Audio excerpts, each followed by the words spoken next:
Thanks for coming back and seeing me today. Today I thought I'd talk about frugality, how we can live the best life on a little bit less. One of the things that I do is I wear fake hair, and when I shop my wigs, I'm always looking for clearance prices, or like this one was a Black Friday sale that I got for substantially off. And I am not opposed to wearing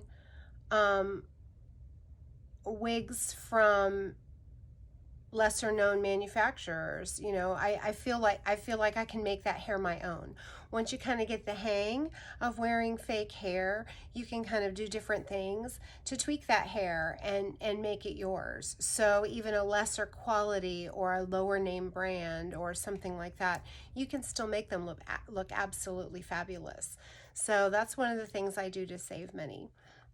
Another thing that I do to save money, I love my home to have a certain look. I am not a modern girl.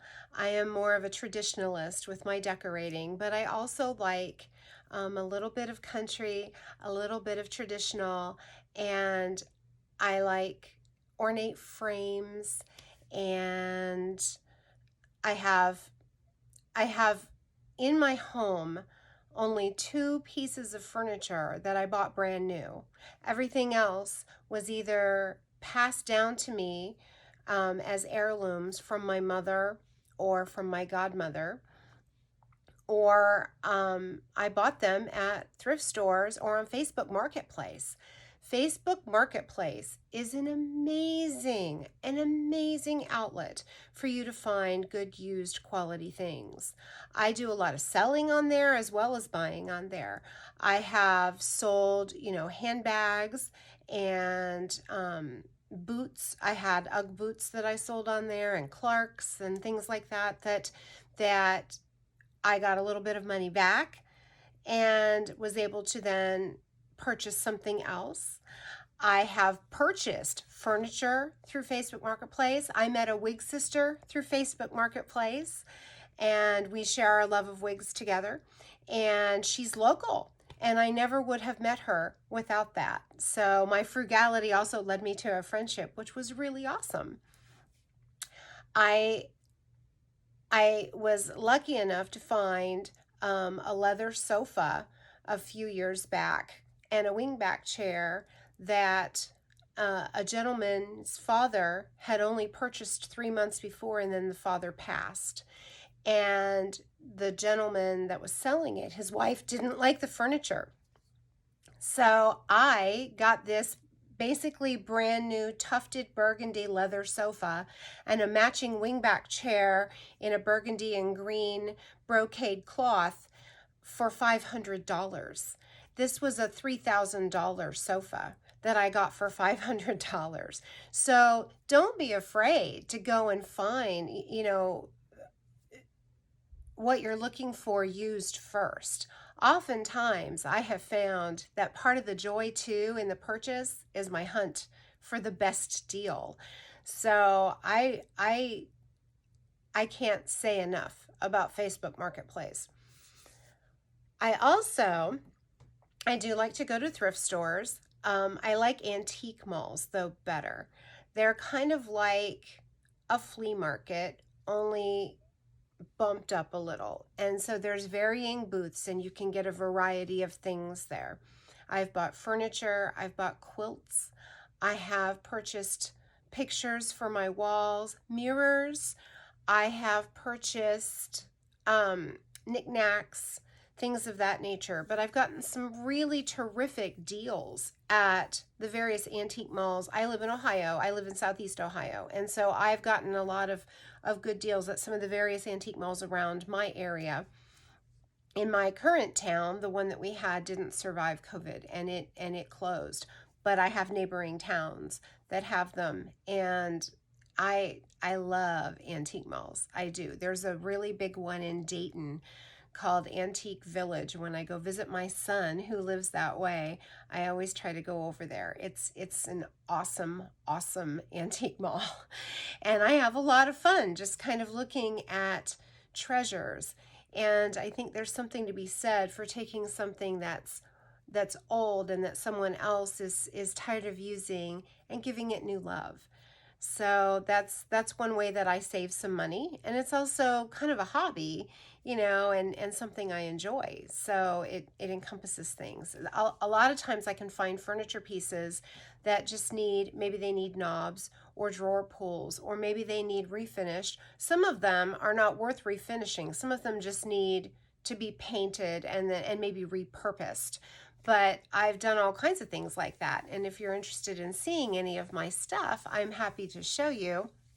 Maybe I'll insert a picture here of one of the cabinets I did in my kitchen that I found. It had been in a basement with warped doors, and it had some water damage, and I sanded it all down. I removed the doors. I painted and then waxed the piece of furniture, and then I hung a curtain rod at the bottom instead of doors to have like kind of frilly curtains in my kitchen. I'll put a picture. Another way that I like to save money, I don't do couponing. It's not that I'm lazy. I just can't seem to keep up. And so I do go to my local Kroger store, and we have a Kroger card where you can put their digital coupons on your card so that those savings automatically come off at the end of your transaction. And so I do that. But I also have found that for me, I save a lot of money if I do once a month, I go to Aldi and I do a stock up of basics. I save a lot of money doing this because canned vegetables and frozen vegetables, I just don't see the difference, and I don't see the need to pay a higher price for these things when I can get them cheaper at Aldi.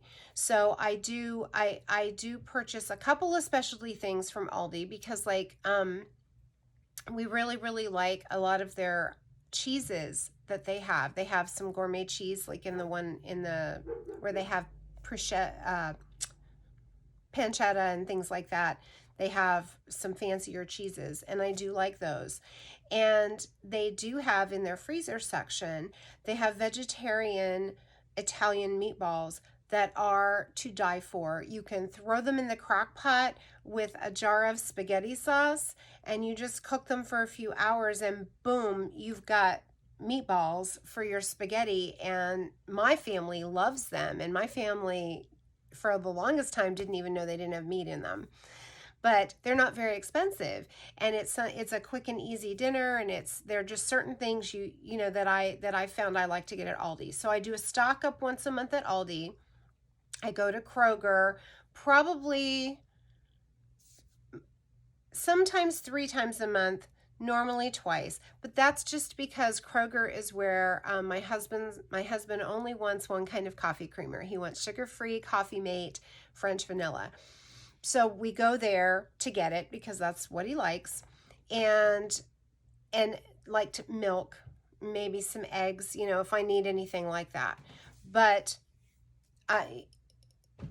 the main shopping is once a month at Kroger, once a month at Aldi for the big bulk things, and then fill in, milk, eggs, bread at Kroger throughout the rest of the month.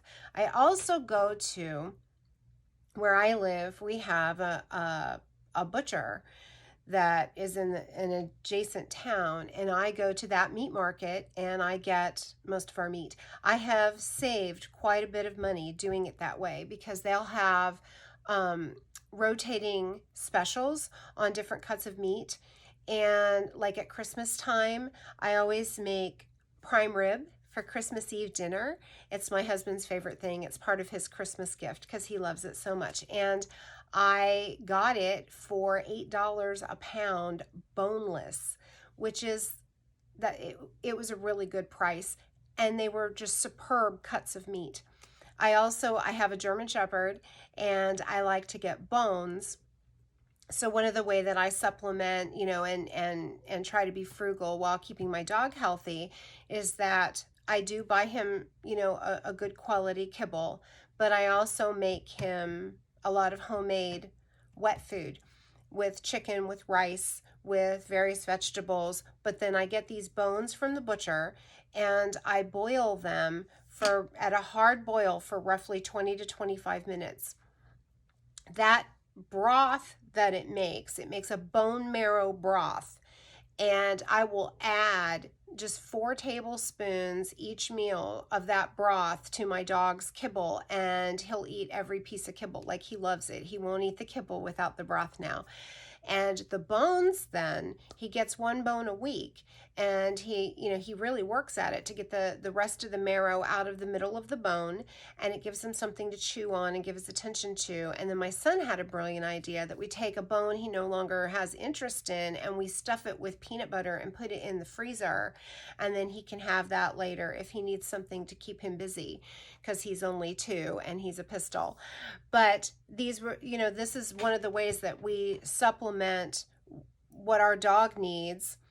And I think I bought 6 bones for $14. And they were good sized bones. They were like this, and like that big around, and very, very heavy and dense bones. And he won't eat that whole bone in a week. He won't. So that's one of the ways that I'm frugal. I think we all find our different ways, don't we? I like certain, face things. I like certain soaps in my shower. I like certain soaps in my kitchen. But I'm also a Scentsy consultant, and I like Scentsy, and I like wax bars, and I like to have good smells in my home. And I have found that when I do bundles, and I look at clearance and I do bundles on on Scentsy, I get some really good deals there too.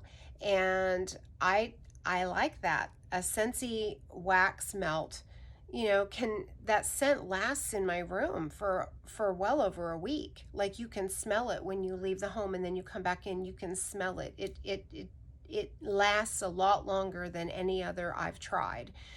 And so that, to me, that was a no-brainer. I became a consultant because I believe in the product, but also because I was using it so much that I thought,